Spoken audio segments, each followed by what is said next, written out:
So here we have another pink drip cake.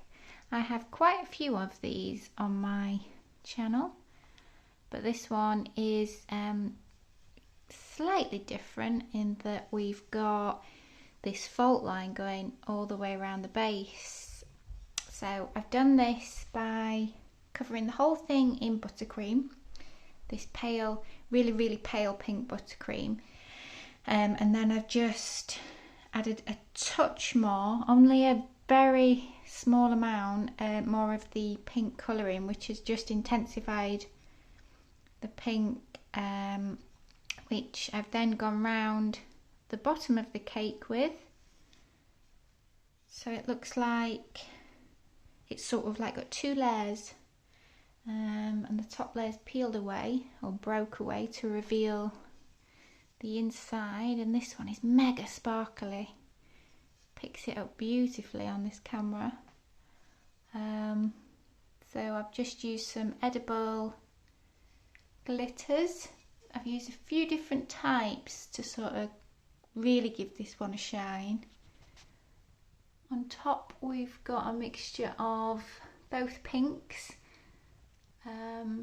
with different buttercream swirls. We've got some little macaroons again, some edible pearls, some these larger chunks of shiny things, or little bits of sort of like sanding sugar, edible sanding sugar it's called, and that really picks up the light, which is what I've used all the way around the bottom. And then I've just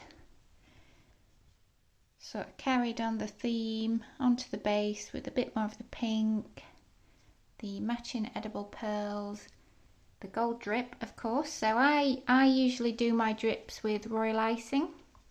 I find that's the most consistent. I still have some ups-a-daisy moments with royal icing, but for me personally, I find I get the most consistent drip. There are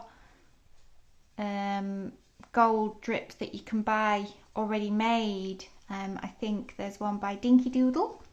If you look at that one, that's a gold drip, and that's quite nice. But again, I find nothing quite does a drip like just chocolate on its own or royal icing. I find all the other drips can be less uniform, and I'm a little bit of a perfectionist, so but using the royal icing then means you've got to paint the drip in whichever colour you're aiming for. So I've had to painstakingly go around and hand paint this strip in gold. But again, with the royal icing, if you start off with it white, which it is, you've then got the opportunity to sort of paint it whatever colour you like.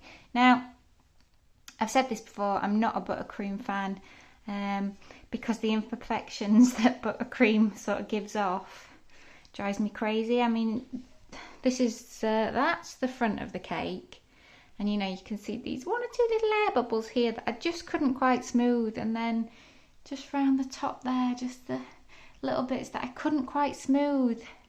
And I knew if I just kept going and going and going, I'd just end up in a worse situation than I began. So, you know, buttercream, you know, you've got to have patience of a saint for it. I'm so much more of a fondant girl, but there we are. This is my take on a pink, sparkly, girly, gold buttercream drip cake. And it does sparkle.